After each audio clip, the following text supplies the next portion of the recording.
guys, well, welcome back. It's been a while. Yeah, so today I wanted to get back to streaming, show you guys what I've been working on. This will be the fifth stream, the fifth part of Hawaii, the project I'm working on to build to code-generate F# code from OpenAPI documents. I want to show you the progress because the last time I've been working on it on my own, and I made some progress, because I think the last time I worked live I made a couple of mistakes. I was kind of embarrassing myself until the last kind of minutes where I just stopped the stream and worked on it to fix the issues I was working on, instead of just aimlessly staring at the debugger, which I know I do sometimes.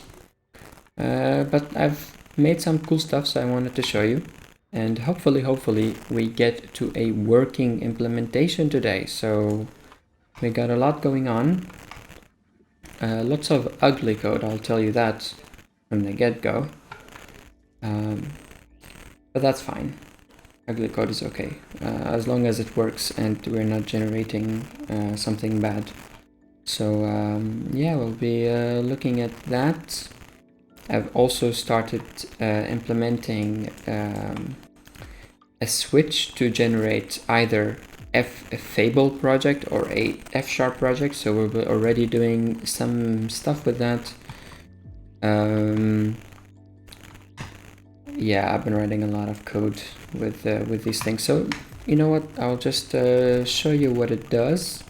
So basically, inside of program, I select a schema, a Swagger schema from one of those files I have that I'm testing with. So I have the pet store schema, which is like the default Swagger schema, but I've also been adding a couple of things to it just to make it more complicated for the generator and to make sure I got a couple of cases covered. So for example, I made sure, for example, that that sometimes you have something called nested, and nested, like how nested objects are being translated even though they're loose in here. So this is a nested object type inside of the pet type. So pet type is a global type, but nested isn't global because it's kind of defined in here. But the generator makes sure that this is defined as a single entity itself. Same with everything nested inside of it. So you could have a nested enum, referenced type work, referenced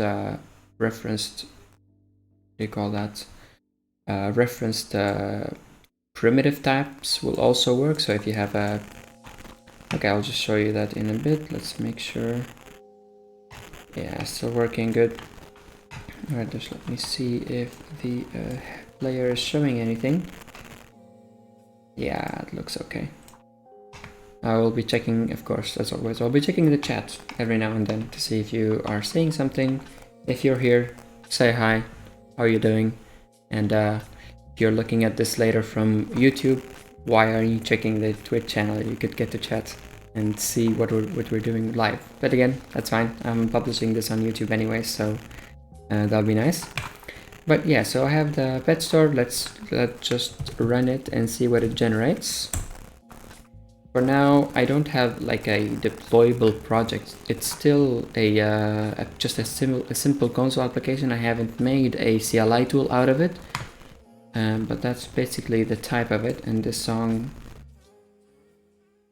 is something I can skip. There you go. Alright, so it just ran, it didn't say anything. We still need to do something about the types, about the logging, about what it's doing and what it's generating. But basically it generated this folder, this output folder. So whenever it runs, it will actually clear out the output folder and start writing the content of those files. So previously, when you say .NET Run, the output would be just written out to the console, to the std out, to the standard outside stream.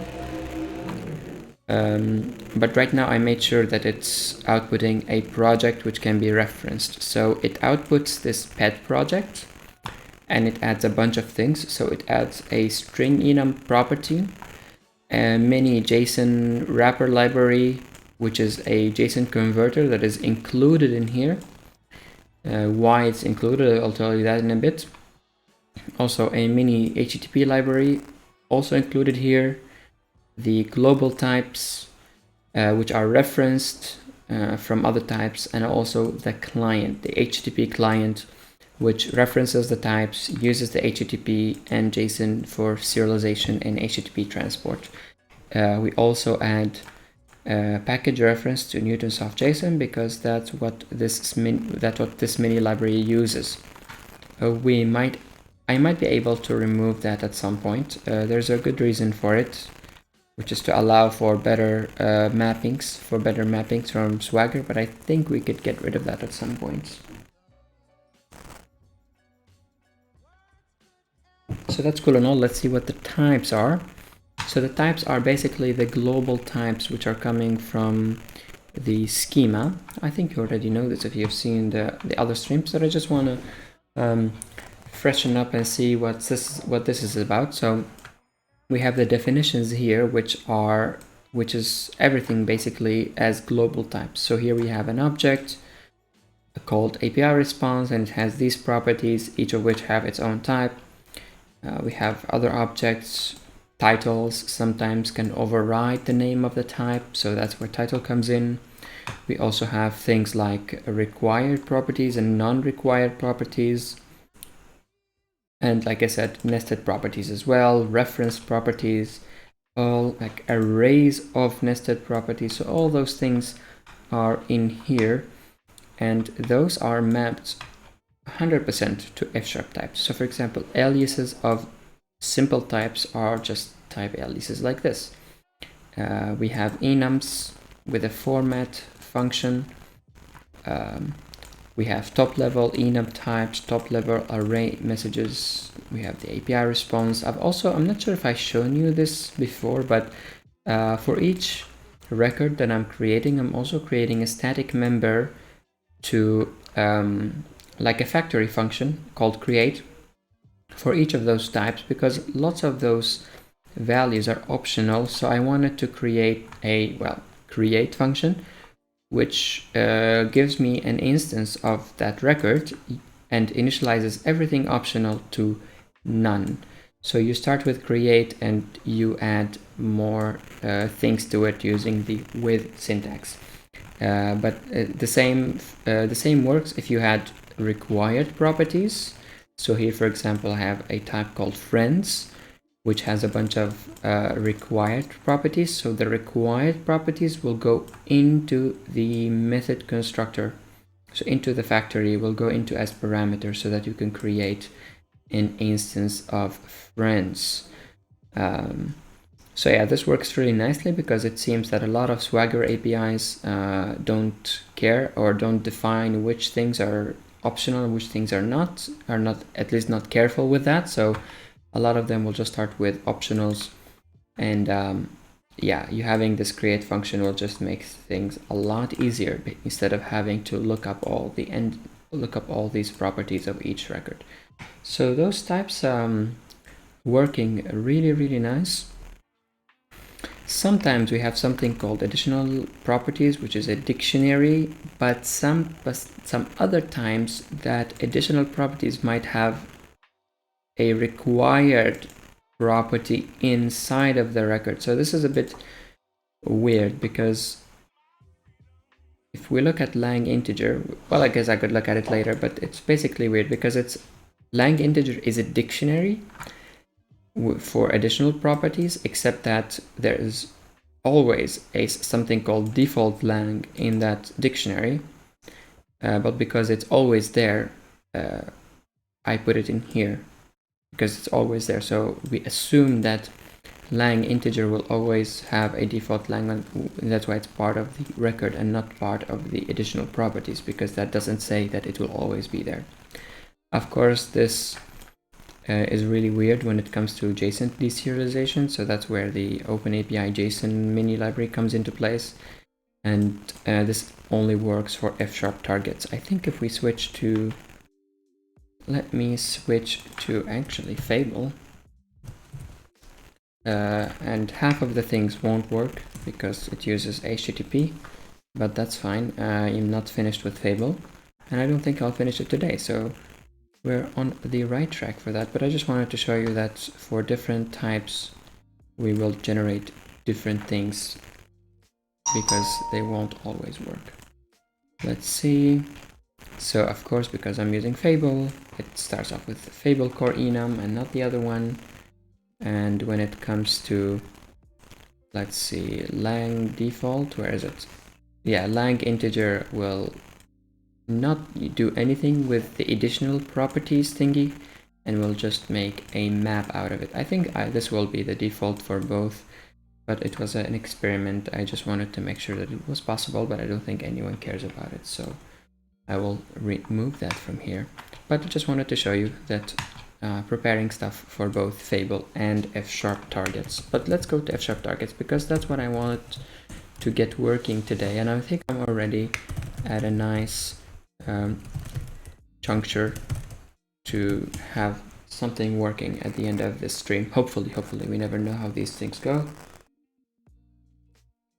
And you shouldn't trust me on what I say. I know I have a commanding mustache, but it doesn't say anything, so. All right, let's say types. Yeah, so the types are interesting, but what's more interesting is, of course, the client type. And this is where a lot of the work has gone into. Because at the end of the day, once we take a schema such as the pet store schema, we don't care too much about the types. Well, of course we care a little bit, but what we care about the most is the paths like those and the operations. So this operation called upload file will upload to this path using a bunch of parameters like the pet ID, which goes into the path, additional metadata, which goes into the form, a file, which goes into the form, and returns you a response. So that's quite a lot of things that we need to take care of. And I've already done quite a lot in here because, as you can see, this is how upload file looks like. We have a pet store client, which maps all the operations of the client, all the operations of the Swagger schema into members like upload file, and it maps the parameters into function parameters. Some of them are optional, in which case we give them this question mark. So what you see here is not string, but it's instead option of string. Same with file, it's option of byte array. I think latest Ionide has done something weird for these types, but we don't care too much about that. And here the actual implementation of this function is that it will execute a post request using an HTTP client into this path, because that's the path we're talking about, and it will provide those parts of the request as a list of request parts. Also, it looks a bit weird at first, but it makes sense. So this post async function will take a client, will take a path, and will take a list of request parts. So request parts could be those things. It could be something in the query, something in the path, something in the header, something in the form data, maybe a file, which is also part of the form data, but I wanted to make a specific union case for it, or a body, which is JSON. So no XML, of course. And I make a list of things in here, and the post async will do something with them in runtime. So I don't implement each function. I don't make a specific implementation for each function. I just made sure that post async, I'm using post async, put async, get async as a placeholder functions, which I can implement in a bit. For now, they are not implemented yet, but I can do that easily. But the generation part, which is like the code gen part, is done in the function bodies using the F# AST. So that's pretty cool. It means that if I implement this post async and get async, I could actually have a working version. Some really nice things that are also embedded is that the documentation of everything. So the documentation of the operation, the documentation of each parameter, the name of each parameter, they're all nicely added here. So if you hover over it, it will show you the types. Right now I only have untyped responses, so you get the HTTP response back and not the typed output when you get a status code 200, but I will get to that later. So here you see the description of the operation and parameters of that operation. So yeah, we are already into quite good territory, I think, and I hope to make that working. So first of all, let's look at the OpenAPI HTTP library, which is simply a string, which is a very small utility file, which is added as a file in here. So I could easily generate the code here using just a string basically and output it as part of the generated project, and we can use it. In fact, that's what the client uses.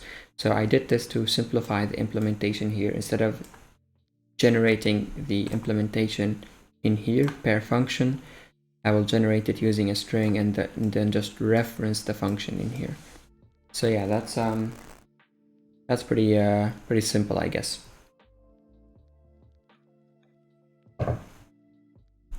Of course, if something is optional and you don't provide it at runtime, we won't add it into the parameters. So yeah, that's how far I am. Of course, if you reference this project and start using it, it won't work because the post async functionality are yet to be implemented. But if we get those running, I'm sure we will have something nice to work with. So far so good. Let me start implementing one of those. I think I want to start with the post async. There are a bunch of things we need to do because we get a list of request values, which is like parts of the request that need to modify the input request, and we need to get a response out of it, an HTTP response out of it. So what we want here is to make a small helper function, let's say send async, which take the HTTP client. By the way, if there's anything wrong with the sound or whatnot, just let me know. The path, the parts, which is a request value list, and it will return async of HTTP response message. And not just that, it will also take an HTTP method. HTTP method like this. Yeah. So when we have, let's just say it doesn't work for now, but when we get async, that will be send async the HTTP client. The method will be HTTP method.get, and we just pass everything else, parts. And with that, we only need to implement a single function. So that is send async, except that this is put, this is patch. Is patch even a thing? Patch isn't a thing, which means I could remove that. Why did I think patch was a thing? Trace. I thought patch was an HTTP method, isn't it? Anyways, doesn't matter. So that's post, put, and get. All right. So here, let's make a request. So let request is HTTP request message, and we want the method to be the input method. Is it the URL or URI path? Something like this. Unbox. Why is it not working? Is HTTP request disposable?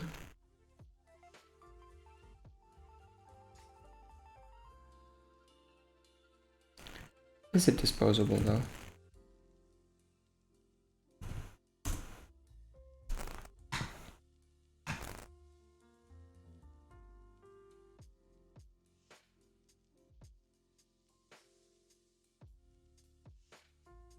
It is. That's cool. Alright. We'll just use it. Still not right because let's see, properties, request URI.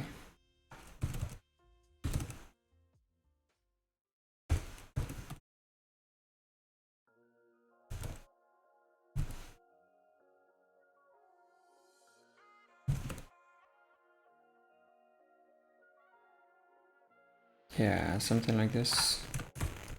So the request URI will be the path and the method will be the method. Actually, that isn't entirely correct because we need to, the path will be the path that uses the templated, that still uses the templated strings, stuff like pet ID.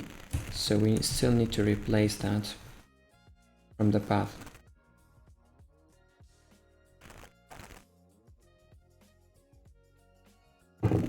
We could do that. So let's say modified path is apply path parts, maybe path and parts. So apply path parts will take path, which is string, and it will take parts of this type. Alright, and then let's fold those, right? Because we have parts, list, folds, and then we have fun, element and accumulator. Let's see. Element is the list. Accumulator will just be accumulator. And then you need the state. The state will be the initial path.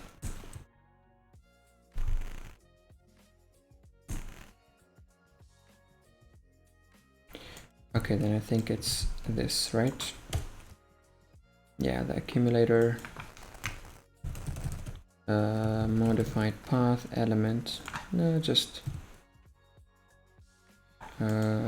current path. All right, and now we need to take a request value and a current path and do something with it. Let's make a nice folder. Apply part, which takes path part with a string, or just current path, which is a string, and it takes a request value. Takes a part which is of type request value, and it returns the next path, which is also of type string. So apply part will check what type of part we have. Check part with a query, which has a key and an open value API. So if it has key and value, match value with OpenAPI value dot. Okay, if it's a string, okay, rig value and here value. So if we have a string, we have a query string. We have a query string. Of course, there are lots of cases here to apply. I think we also have something called styles. So in pet store we have parameters such as pet ID. In path it doesn't say the style. I think there's something called style as well. No? Style or format.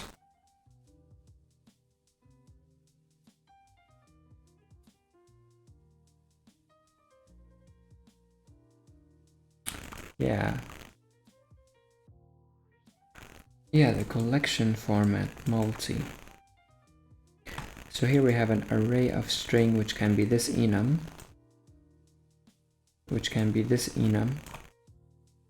and this array goes into the query.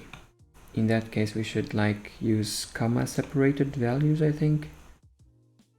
And yeah, same here. Get by tags, and the tags are an array of strings which goes into the query. The collection format is multi. So I think I need to know what kind of format the collection will be in to implement this correctly, but I will worry about that later.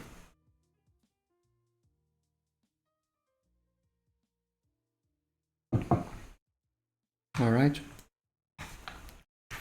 so it's request values, and we're still working on the paths. So when we have a key and value, we say the current path should replace this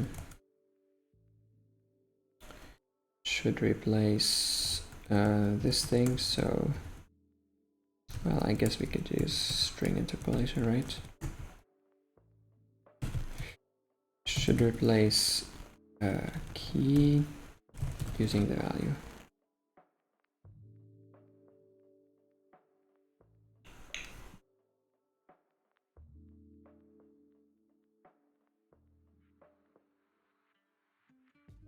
Actually, this is not correct. This is the query string parameter. I'm talking about path types. Yeah, path parts.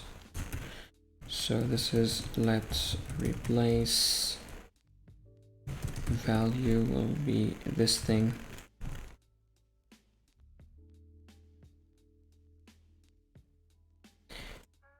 And then replace value.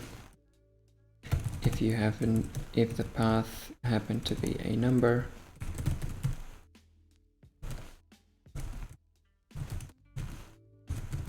then replace a value to string. That better be an invariant culture, right? Culture info, invariant culture. Now I need to open globalization. Come on. Okay. Same for the int64, which is in this case our pet ID. Replace actually pretty much the same as this. So that's OpenAPI value. What else we have? We have booleans. So I don't think we have booleans in the path. We could have floats in the path. Floats or doubles. Okay. It doesn't matter too much. OpenAPI value float. I think float should be replaced with single. That's fine. I think we understand. And then finally, we could have a list of things. OpenAPI. If we had something else, then we just return current path.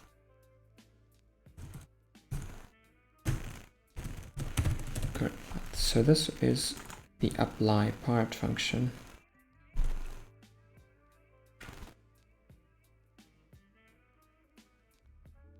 Why does it say that key isn't used? It's used right here.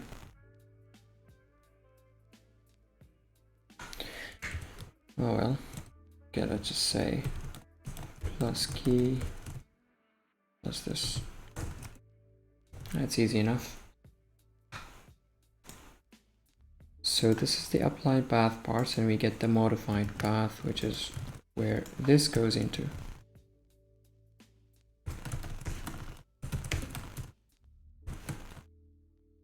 Let's tidy up the things. All right, that's the requests. And I think I need to do this for a bunch of things in the parts, because this is just the path. Yeah, so that will be quite something.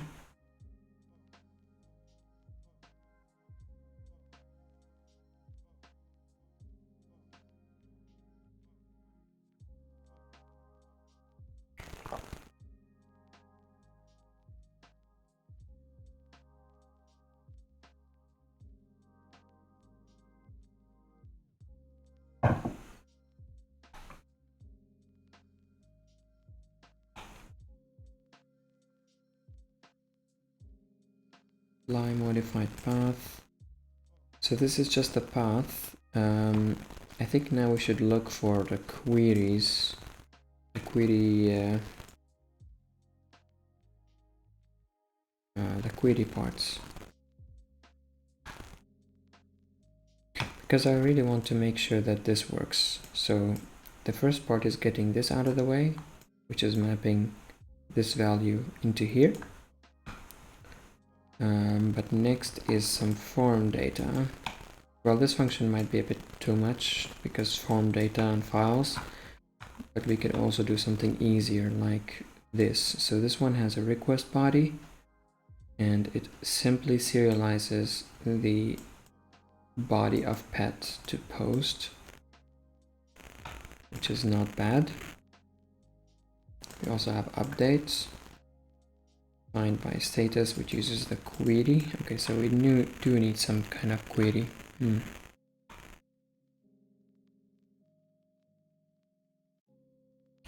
Find pets by status. I think this one is interesting.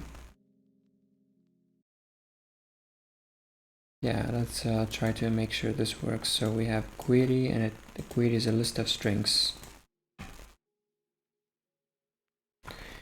All right, that's interesting.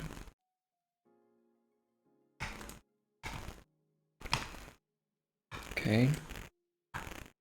So trying to map each request thingy into the actual request, and I'm doing it here.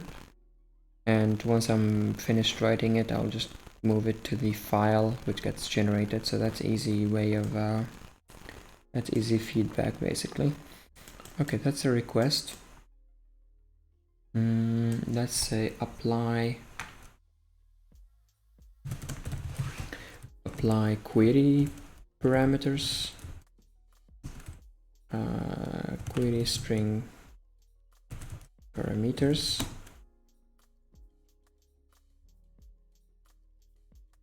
Do these paths end with a so current path, let's see, current path, and we need a bunch of parts, right? Give me the parts. And let's first of all clean the path. So current path, just make sure that it doesn't end with a slash, because that would be problematic.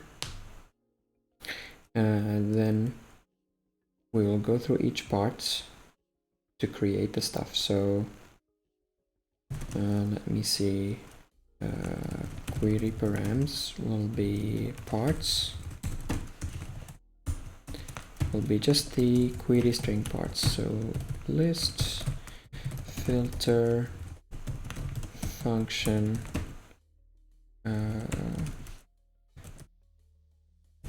query. I think it would be easier to choose key and value. Key and value go into some key value, otherwise you get nothing. So those are my query params, and I need to apply those to the clean path after I've combined the parameters. So combined parameters will be query params list map function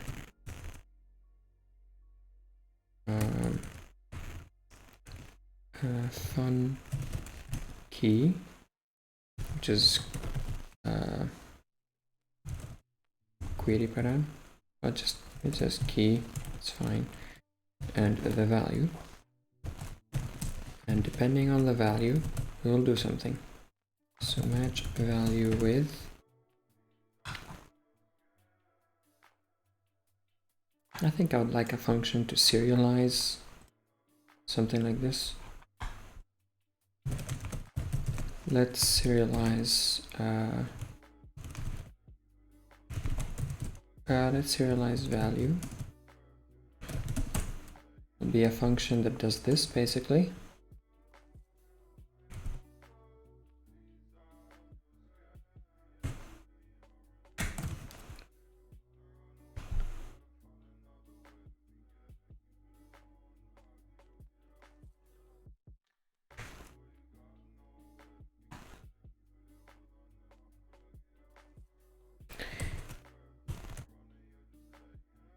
So that's how we serialize a request part, and then we could use it inside of the values, or we could use it basically everywhere.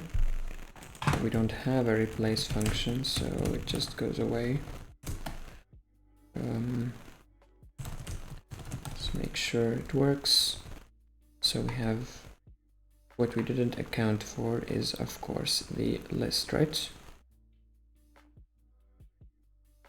Oh, a boolean, even though I'm not sure we actually use it, but that's fine. Bool value, and I'm pretty sure all booleans have to be lowercase. Unless someone tells me otherwise, I'm just gonna leave it like that. Finally, we have a list of values, in which case we have to do something about them.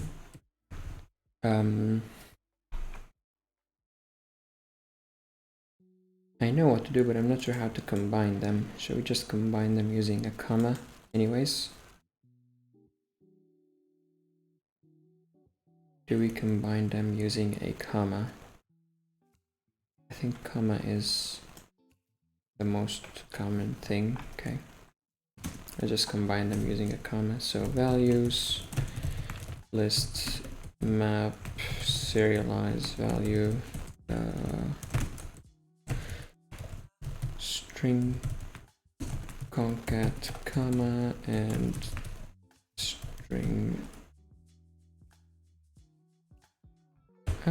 concat comma will do. Okay, that's pretty much our serialized value, meaning I could use it right here and be done with it.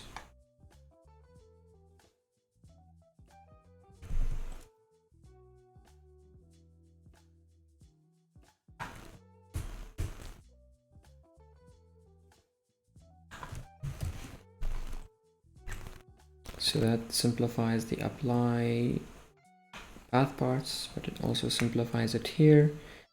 So when it comes to the queries, we will say, let's see, it should be easy enough. Be key equals serialize value value.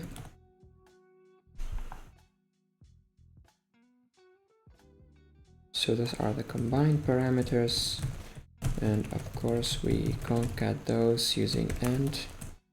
I think I need to URI encode them, but I'm not sure. Do I need to URI encode these things? Yeah, I think so. URI escape converts a URI string to its escaped representation. I think that's what I'm looking for.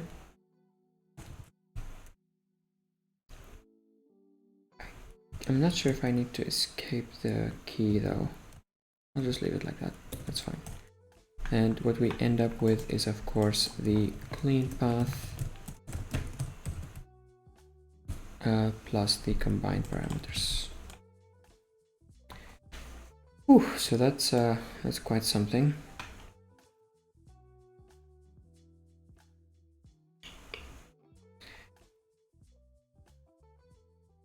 Well, we could do apply query and parameters. I think this works nice, but I'm not sure though.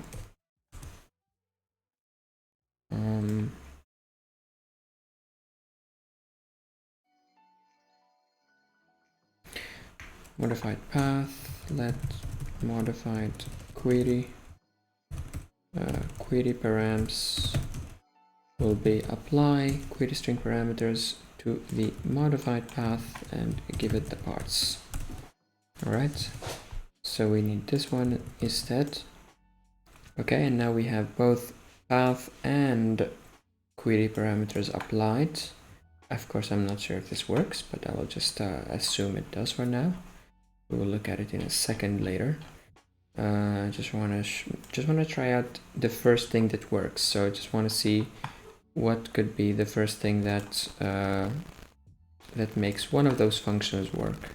At least find pets by status, which is supposed to return a list of pets. But again, I don't have typed outputs yet. For now, it will be just a sync of the response, which is okay-ish, but we can do stuff with it later. And I have also get pet by ID, so I think if these two work, multiple status values can be provided with comma separated strings. Yeah, but I'm not sure which ones are not comma separated, so that's a bit annoying. That's fine also. Update pet with form. Update pet with form. This seems like it needs more parameters. Did I not get that right? Update pet with form. Hey. It needs a lot more things. So this operation updates a pet in the store with form data.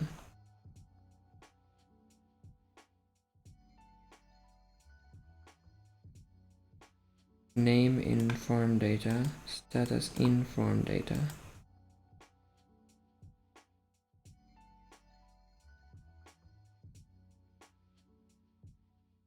Okay, that's interesting. Why isn't this loaded? Oh well, we need to look into that. That's fine. That's fine. Delete. Another thing I'm not sure of is when you say there's a parameter that goes into the header. I'm not sure if it goes in as is, or do I need to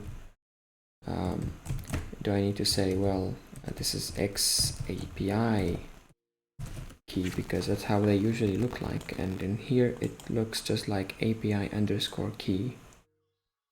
So I'm a bit confused when it comes to headers, but I will have to look into existing solutions and see what they do. But so far so good. Still working on the HTTP.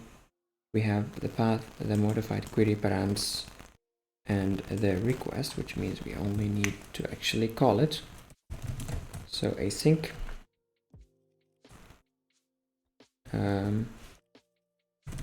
Let the response will be async await task from HTTP client, send async.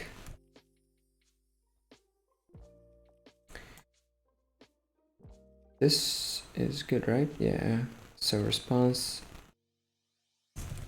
return response. How about that?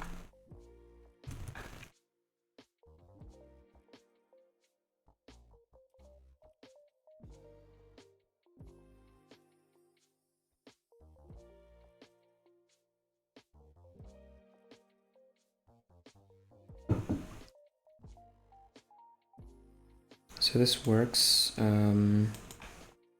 just a bit. It will work for the modified path and the query parameters. I think I could also apply the request with body. So let's see if we can apply body. Apply body content to an HTTP request, which is of type, well, HTTP request message, and the parts, because we also need the parts, and let's see, parts list. Well, I could do this, right? I could say for part in parts, so just do it simply.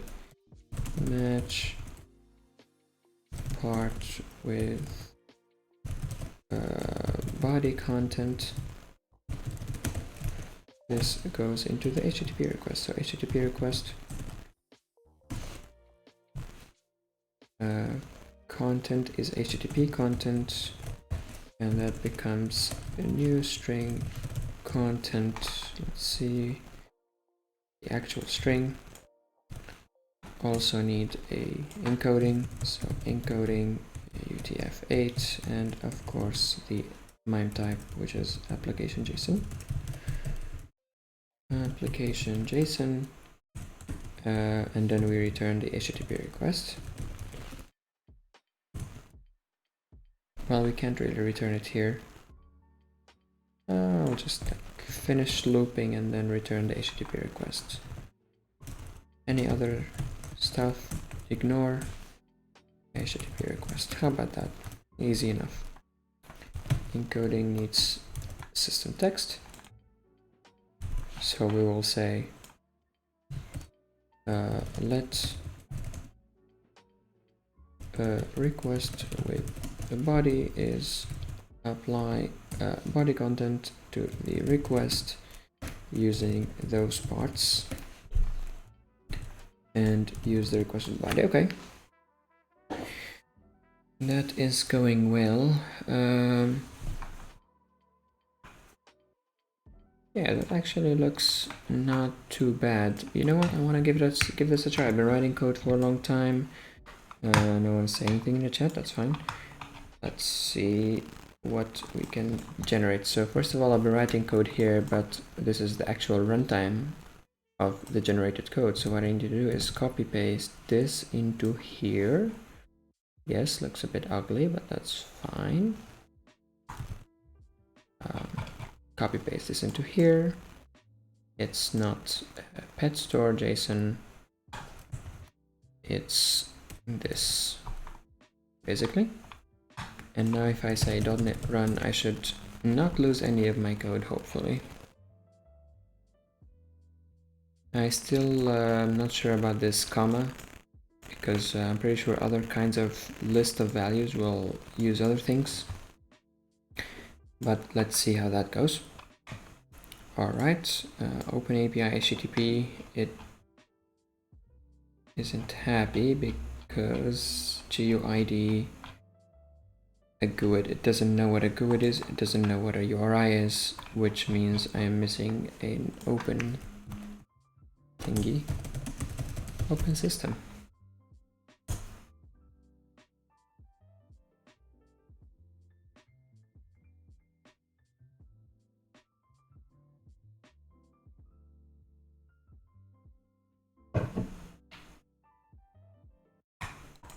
Hey.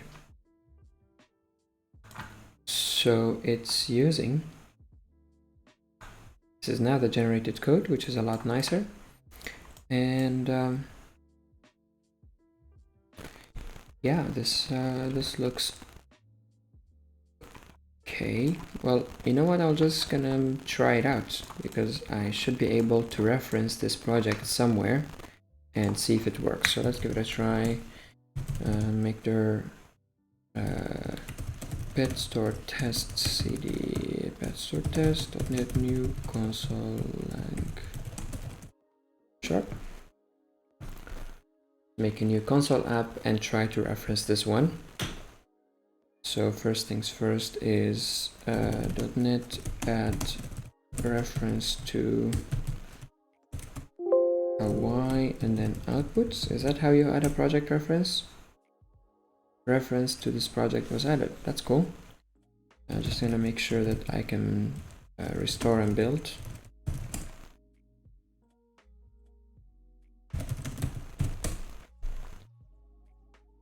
All right.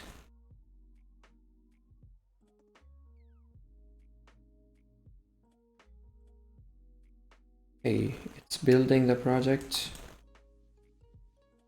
It built the pet store. Now it should build the pet store test.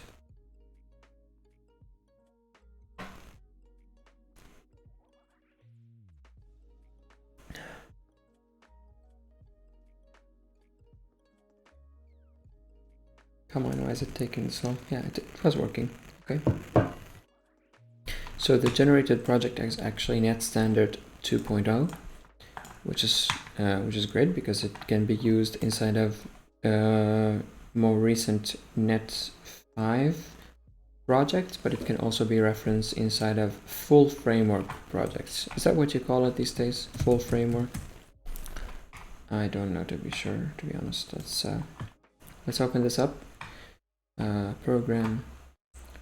Let's see how this looks like from the generated code point of view. So we open up the pet store namespace. Come on, I think I9 needs to wake up.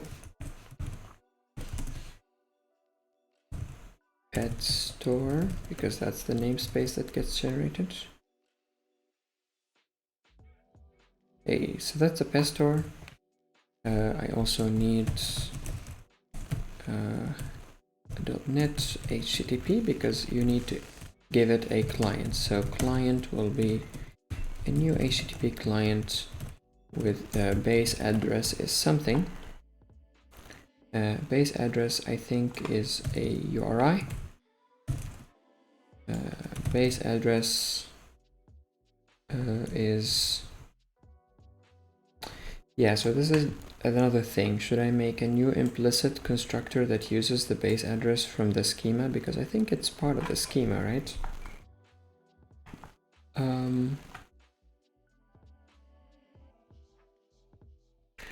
Yeah, it's basically this host, this base path, plus one of the schemes. So it should be, yeah, I will look into how to generate that, but it's basically HTTPS and then the host,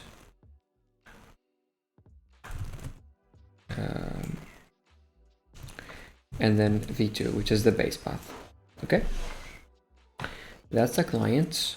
And now the pet store itself will be a pet store client, which takes the HTTP client. Okay, that's not bad. And we can say pet store dot, and we get all the goodies.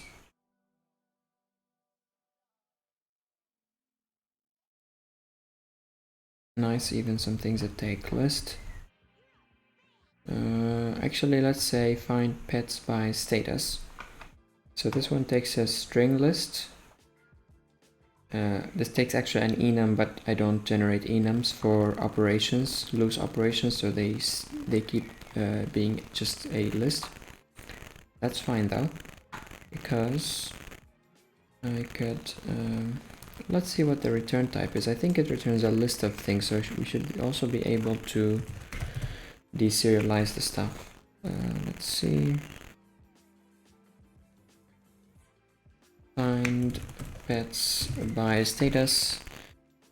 Yeah, so when the response is 200, we get an array of pets, which is interesting. I'm actually not sure if this will actually work. Okay, I will take care of the output, the typed output types later, because this can get really complicated when you have some type that is returned on an OK response, but other types different types returned on different statuses.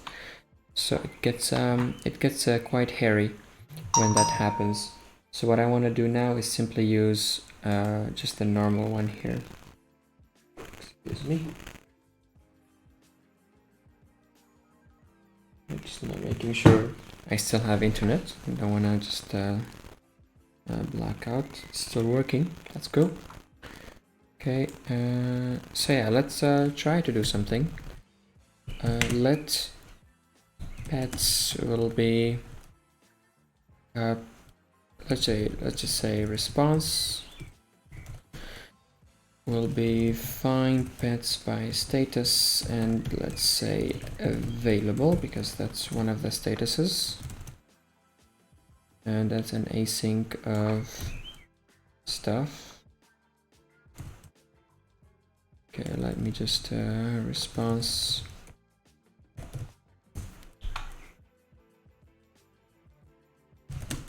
let res is this thing, and then let content will be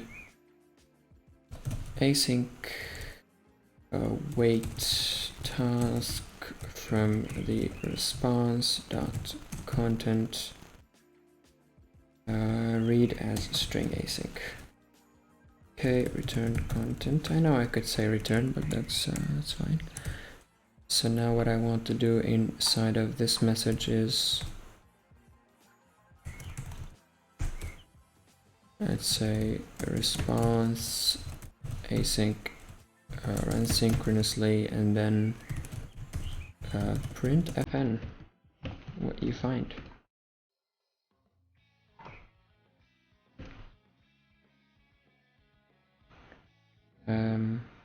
What? Oh.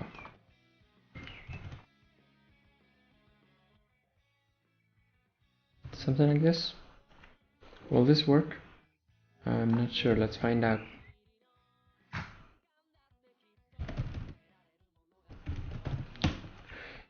Moment of truth. I've never done this before.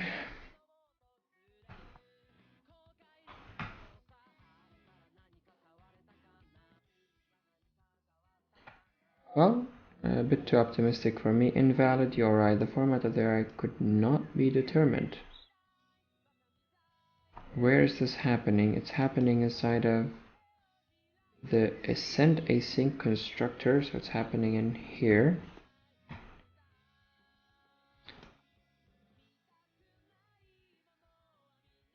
So basically the modified query params weren't correct. Why doesn't it say which parameter, which query it is?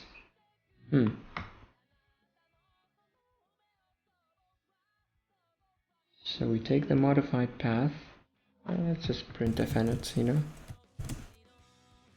Actually, what happens if I put a breakpoint in here? Can I put a breakpoint on a generated project? I think that's one of the coolest thing of generating code. But let's hope I can actually run it. So if I go into program and debug default project, which will be the test project. Let's just hope A9 does what it does best. Oh, that's a nice one. Okay, running ms build.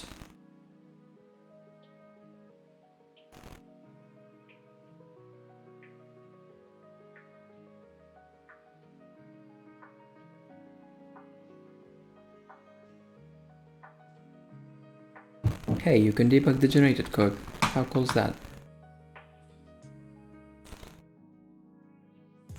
Yeah, and I forgot a question mark in here,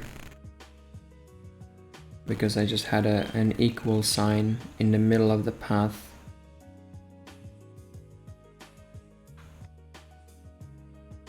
Is the request URI supposed to have... So this is the path. Parts will be a string of a query for status. Okay, I know what's going on here. That's fine. So if I go back to Hawaii, to the HTTP library and generate a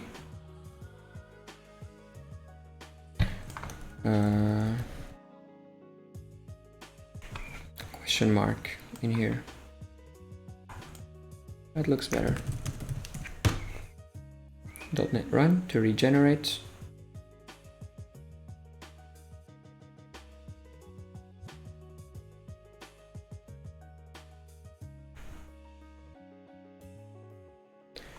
Okay, we got stuff generated. Let's look at it. Yep. Which means that this is, by the way, a really great way for reporting issues. I've had really nice bug reports with Snowflake, and when you generate the code, users would just tell me this code could be better if you change this here and there. So that's really nice. Let's see if it works now. I won't debug it for a second. Let's just see.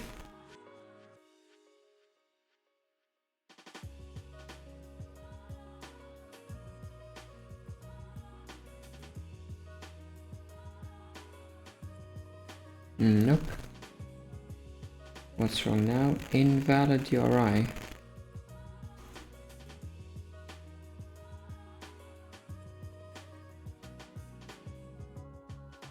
Do I have to specify that it's actually relative?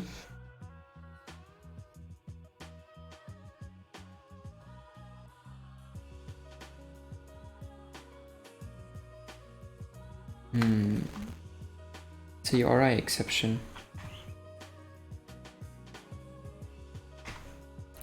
Okay, let's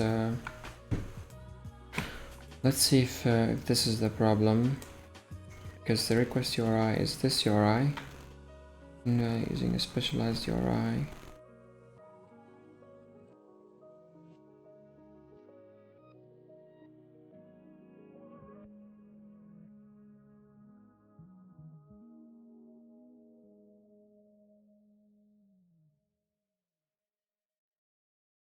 Their work complete, are headed back to the lab. Testing 1, 2. Diane, it's 4:28 a.m. You should have something for us by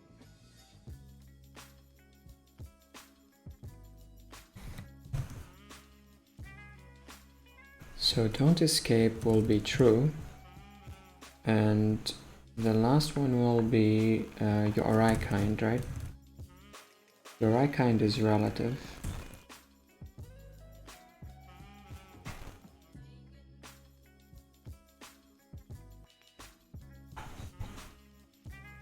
At the base URI, the relative URI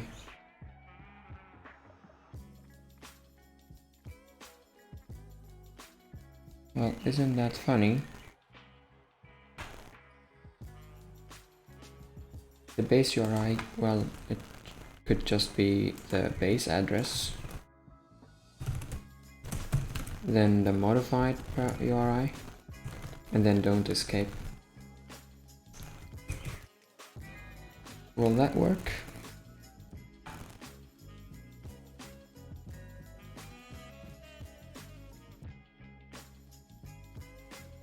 Okay.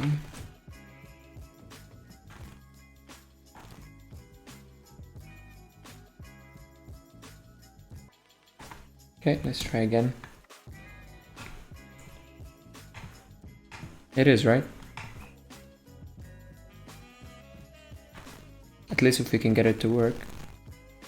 Because that was what I was hoping for this session. I've already wrote quite a bit of code here.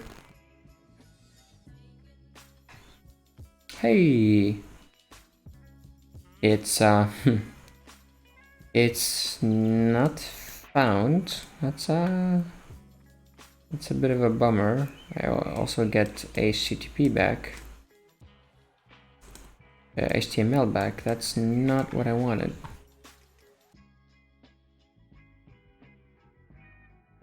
That is not what I wanted. Should I explicitly say that the request accepts JSON back? Because if I look at pet store, it says it produces JSON and XML. Does that mean I have to say accepts?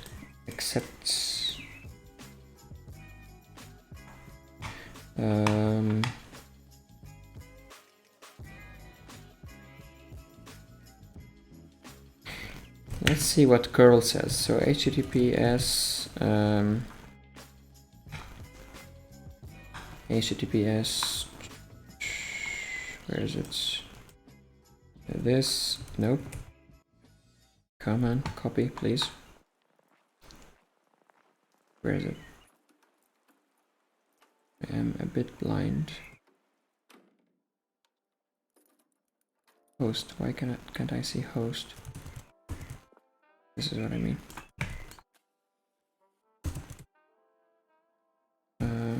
V2, find pets by status. I know it's a GET request, and then status equals available.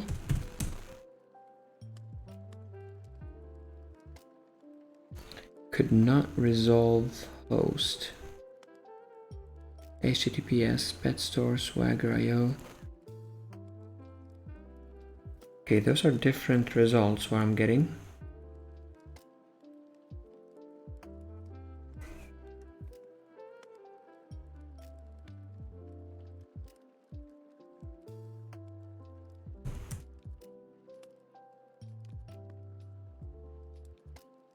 Why is it saying IO and not IO?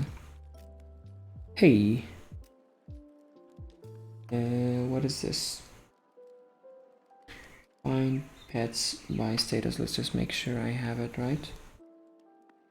Find pets by tags. Find pets by status. Well, it should be pet before that, so that will be pet. And then find pets by status, and then status.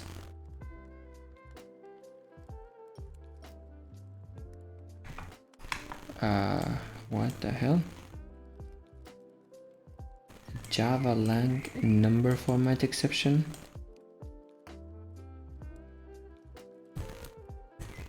Okay.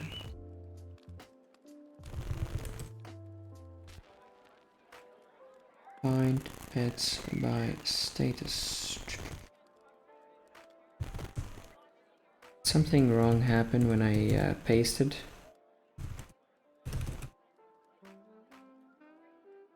What if I don't do anything here?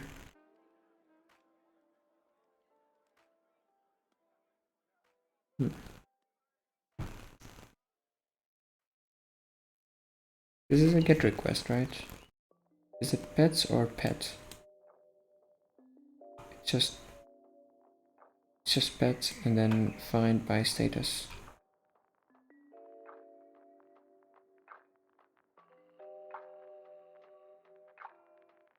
Maybe I need to be authenticated.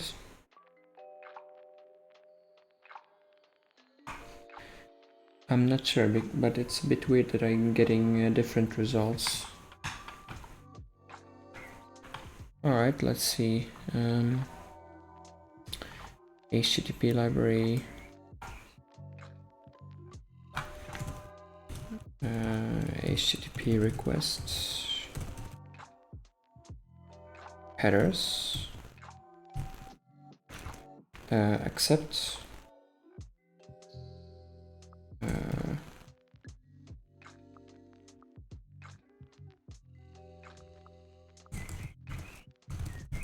Application JSON.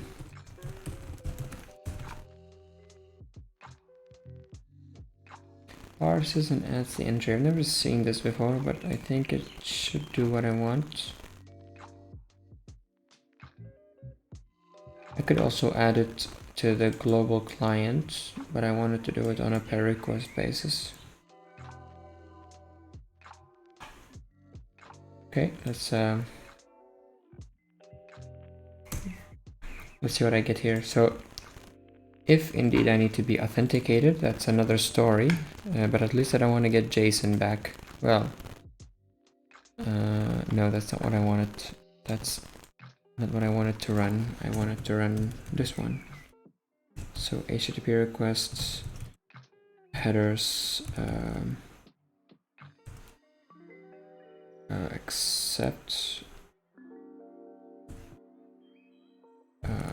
parse add, application JSON. Okay. Run the test.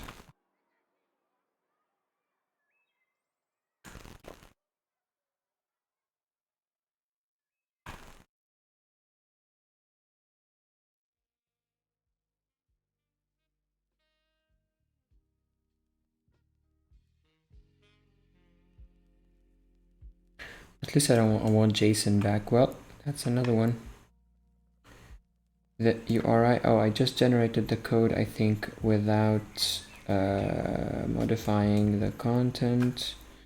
So let's try that again. URI will be HTTP client base address and then the modified query params. And I need to take these two things and bring them back home.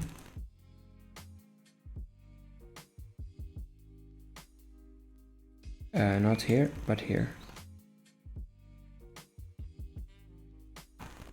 Assuming this will work. Okay, still running.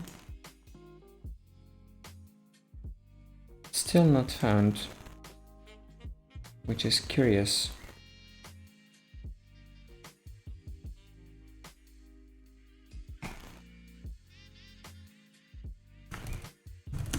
It is very curious.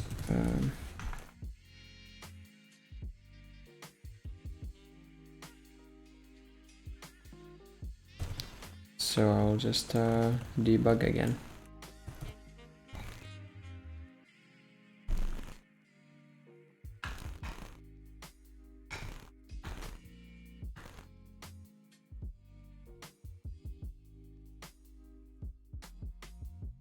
Still a long way to go. This is it gets really tricky, especially when I was working with the types and stuff. So even after I get the types right and getting the simplest things aren't working as they should. Let's look at the request URI.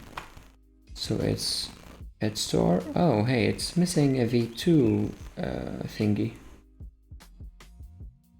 It's missing the v2. Did I just miss it when I initialized the base address?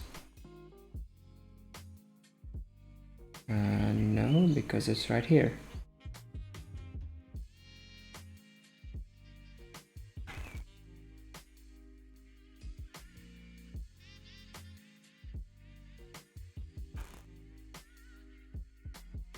Okay, that's weird.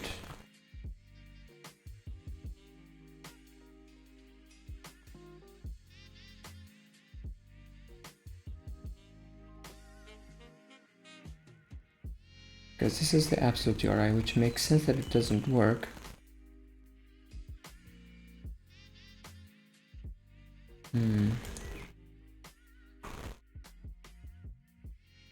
What about this one?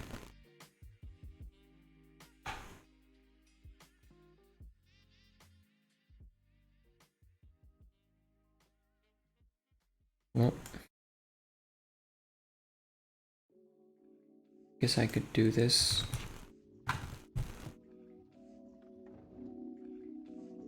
But I don't like it.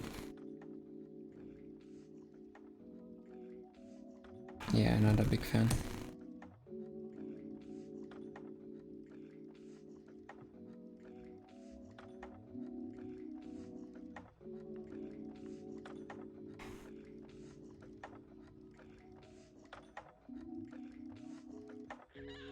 Because the absolute... Oh, hey!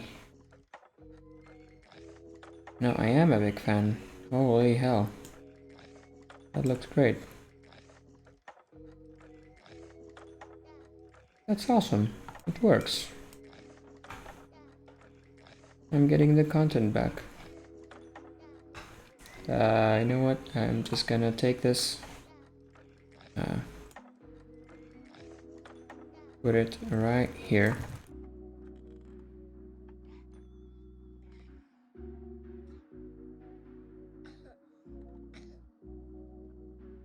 This looks good.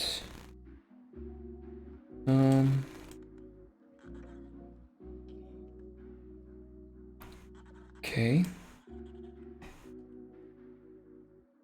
Now I want to check that I can deserialize those things. So if I go here, I have my string in here. So fun pets. I need to deserialize those. I think I can open up a pet store HTTP. I'm sure you're not supposed to do this when you're using those, but I'm just using the utilities that I made. So deserialized equals, well, actually, so let's say serializer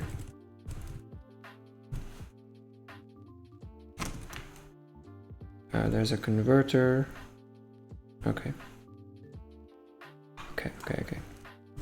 You won't have to do this on your projects when I get this running, but for now, just bear with me. So JSON converts, deserialize objects, and I know I have a list of pets. So I have a pet store, open pet store types, the global types, of course, and I have a pet list, what I want, and I want to deserialize that from the pets JSON. Pets JSON. So that goes here. And of course it wants a serializer, which uses this converter. Okay, and I can print fn those after they are deserialized.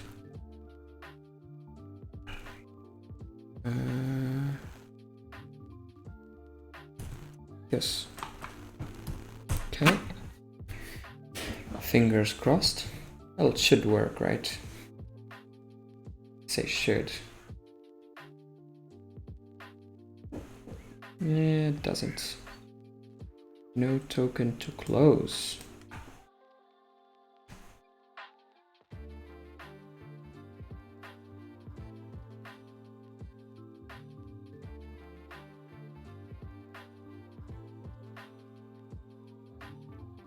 Is it invalid JSON? No way.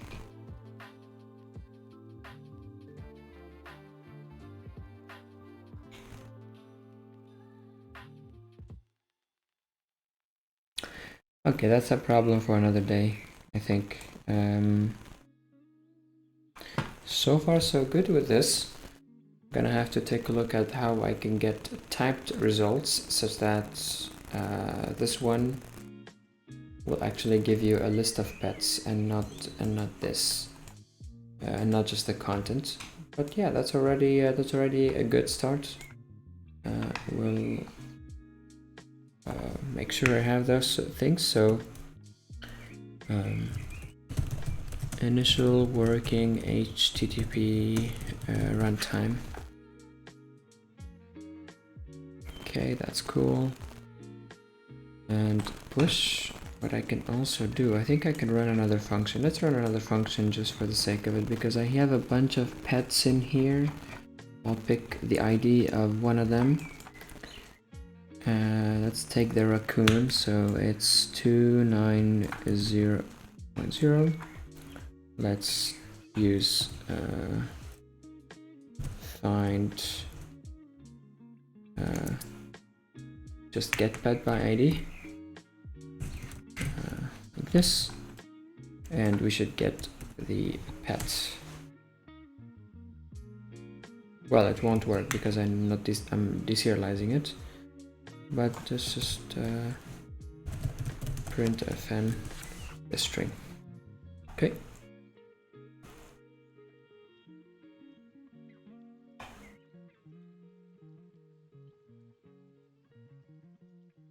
Hey. Well, it wasn't found. That's pretty weird, because I just found it in here.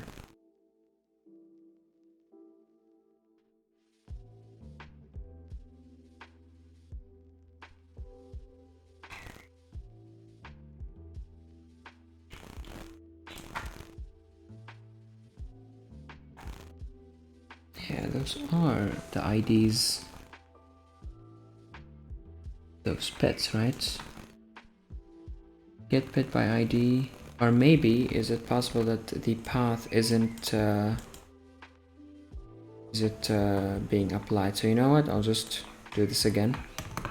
Last time, this time. And see if modified path and modified query params. Well, we know modified query params worked, but let's see if path worked. Okay. That does look good.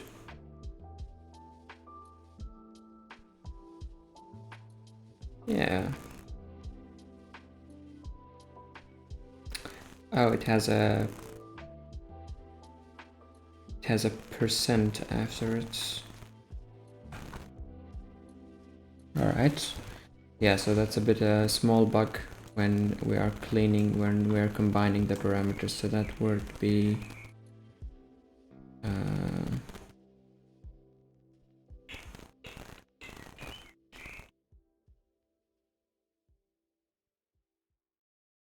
combined parameters could still be empty, so if string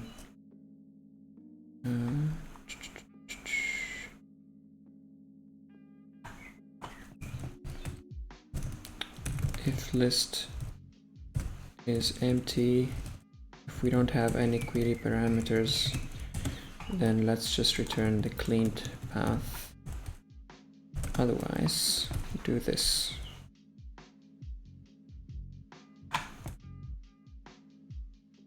Okay, that's more like it. Let's try again.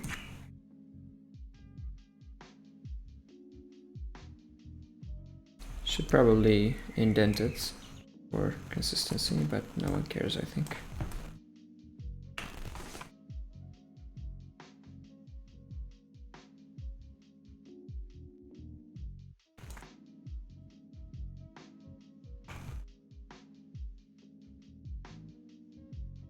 Hey, again, it's not found.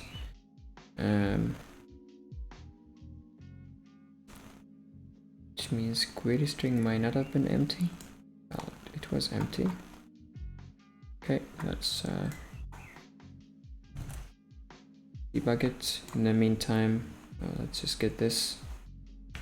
If it's empty, just return the clean path. Yeah, it should look good. Did I not have a thingy?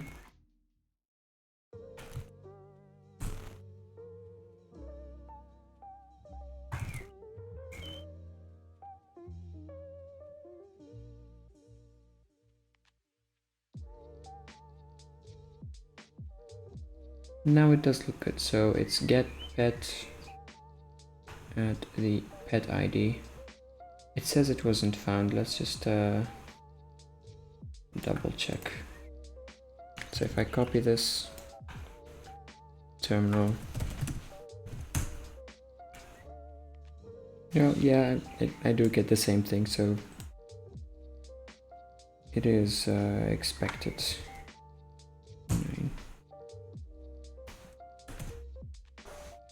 Okay, that's okay. Guess it's not really the fault of the generator.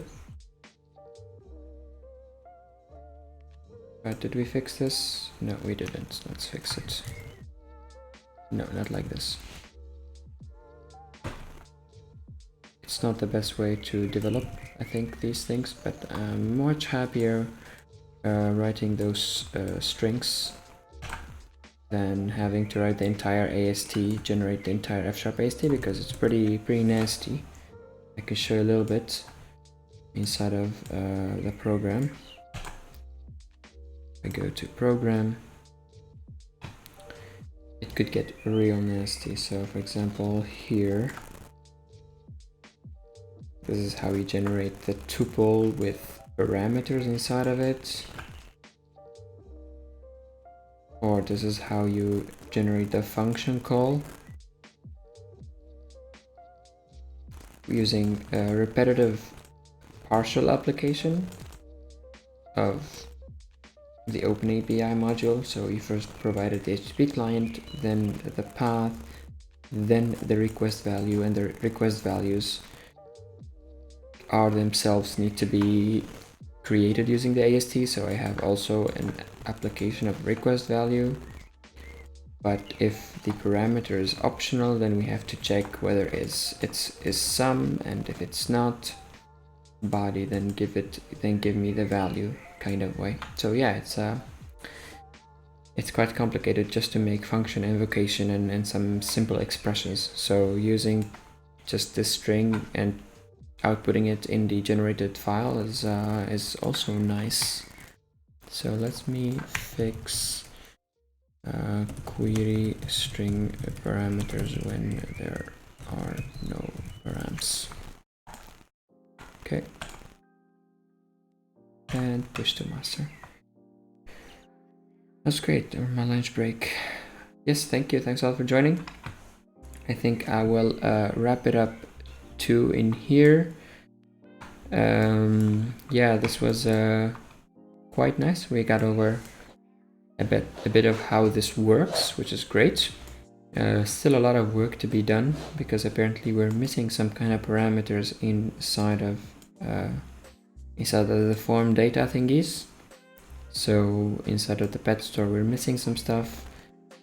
So I will try to see why that is happening. But for now it's okay. I'll try to make sure I try to work around the output and making sure that deserialization works. So here when we return an API response, I would like to see why it's not working. All right. Yeah, thanks a lot for joining. I'll be putting this on YouTube, and hope to see you next time. If you give it a try, let me know how it goes and everything, and let me know if you want to see more of this. I'm kind of debating whether I should make more of Hawaii streams and either do this or start a new stream, because I've been working a lot on it and it's gotten into the phase where I'm just gonna work on it. I can get a lot more done easily when I'm working alone, of course. And maybe you could get into something more interesting like SQL code generation or things like that. So if you have any ideas, just let me know. In the meantime, I'll try to see how far I can get with the API generator. And with that, thanks a lot for joining, and see you next time. Bye bye.